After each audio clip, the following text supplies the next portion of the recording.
Hey, and welcome back to the channel. Today we're going to be rigging up the Sony FX30. It's the same as the Sony FX3 in terms of body design, which means you can rig this up with either of those bodies. I'm predominantly going to be using small rig parts, but you'll see I'll have the parts listed up in the top corners. So this is everything we're going to be using for the rig build. I'll run through it piece by piece and then we'll get to assembling. So this is the small rig FX30/FX3 cage. This is the one that basically lives on the body. It does have a NATO rail mount that I don't use. However, I like the half cage design because I actually quite find the grip on the FX30 quite comfortable. We've got a Condor Blue FZ100 battery adapter. So this is just running from DTAP. Bought a Niwa, picked this one up just before Black Friday on a really good sale. This is a 100 watt or 99 watt hour V-mount. So it's just an Niwa branded one. You can get these ones really cheap, which is super good. Got my tripod plate. I always make sure I use one that has two screws. So that's got our 1/4-20 and our larger screw there. That's going to live on there so I can put it in my Surrey tripod. I can't remember how to pronounce it. Then we've got this small rig battery plate. This is probably the most useful part of the kit. It opens up so we can extend. Got an Arca Swiss plate here, Arca Swiss on the bottom with our mounting points with two lockable sections. It also has the ability to extend so we can match different body sizes. So I'll leave this out and I'll just tighten this quickly. But this is going to form the basis of our rig. That way we don't need to use 15mm rods or NATO rails. So I've also got this little monitor mount. This one's pretty small. I like that you can tighten it just using these two screws here.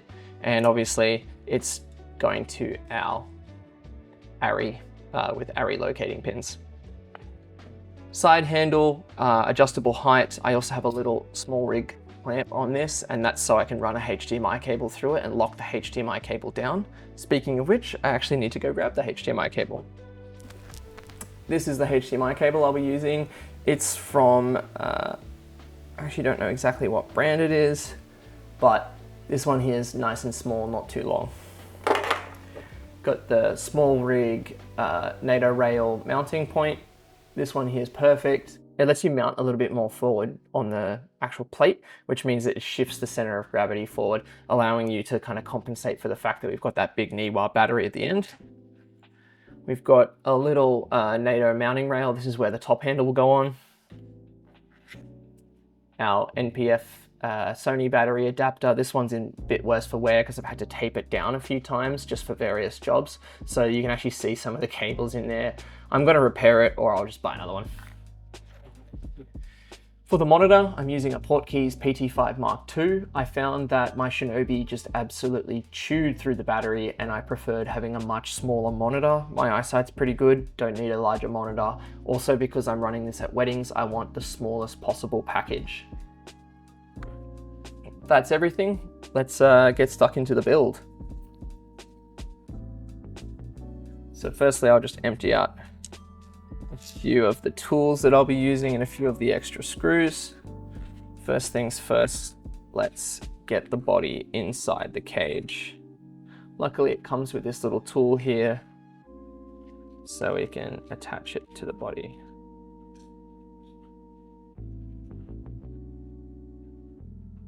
There we go. Put that back in so I don't lose it. There is also another screw point over here, so I believe it is this screw, and I'll grab my Allen key. I want my cage to basically all run on these 1/4-20 screws. I think the only thing that doesn't use a 1/4-20 on this rig is unfortunately the monitor mount. These things for some reason just use a different size, but for everything else I've made sure that I can almost exclusively use 1/4-20s. Get my little NATO rail now, make sure that the pins are all the way through, and I will mount that on top.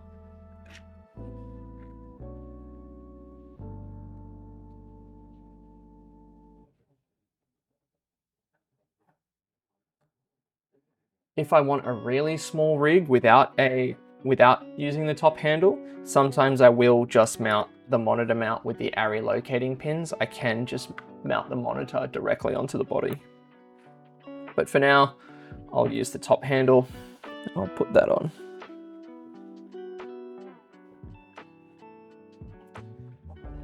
Before we add any lenses or anything else, it's important to actually put the battery plate inside so that it fits perfectly against the body. There's also a little marking here to line up where the base plate meets the actual cage itself. So I'll lock that in there nice and tight. And you can see that's kind of how the rig's looking. We could put the V-mount on now if we wanted to, and I'll just show you how you can collapse it as well. So if I just loosen this toggle off, we can push this right in, and that allows us to have a much more minimalistic rig, especially if we're running our settings out to the monitor and you don't actually need the rear LCD, which is mainly what I do. Some people prefer clean feed. I don't. I like to have my settings. So I'll pop the V-mount on now, just a clip-in system. That kind of makes up what you call the camera brain, so to speak. That's just the camera itself and the battery. This is a pretty quick rig build. Some people like to leave their gear fully rigged, ready for the next shoot, but because it is so simple and easy to assemble, I generally just leave it packed down so I can pack it away in a Pelican between jobs. I'll clear some of this out here now, and I'll lay it down. Probably do the tripod plate now that it can sit up and I can build it correctly. Just mount this on here. Screw that in. When you do these up, I tend to alternate between screw to screw, just so you're not putting too much pressure on the plate and also, you know, de-threading it or stripping a thread.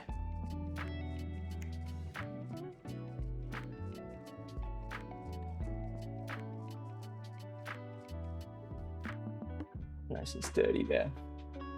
Tip that up. All right. So I did include this Condor Blue if I want to run V-mount out to the camera, but in some circumstances, I actually just don't use this, and I will just use a built-in battery just because it's easier for me to hot swap. And then on top of that, I can use the V-mount to just power the monitor itself, especially because the monitor doesn't take much juice. I'm predominantly using the battery in this case to stabilize the rig, just making it a little bit more sturdy, a bit more firm so it doesn't move around. So there I am, just plugging in the V-mount battery there. Not too much excess of cable. I actually hate rigs where there's too many cables running back and forth. So this way I put my hand, kind of my thumb under this section here or here, and it balances quite nicely. For the side handle, that's this little side handle here. If we're going to focus on it, there we go. I basically slide that up from the bottom and then just tighten on the side of the body itself. This bears a lot of weight, and that means I've got a lot of stability in the rig.